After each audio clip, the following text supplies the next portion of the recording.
قصة مدينة تعشق الورد والغيم، قصة عشق ما بين أرض وسحابة. هنا من الطائف نحييكم، ومن جوريمول نهديكم أجمل باقات الورود ضمن الحملة الترويجية لمهرجان الورد الطائف الدولي 12، مهرجان أنتم نجومه.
الشكر الجزيل للأخ مبارك العدواني.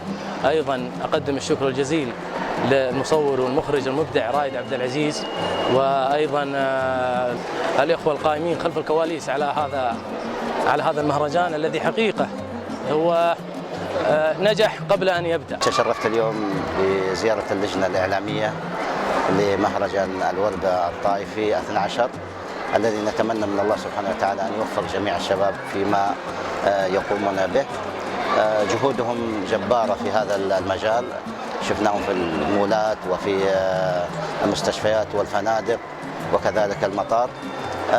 لا يخفى على الجميع أنه هناك جهود كبيرة جدا من الأستاذ والأخ مبارك العدواني الذي شهادة حق، يعني أول مرة منذ 12 مهرجان يكون له لجنة إعلامية بهذه الصورة الجميلة جدا.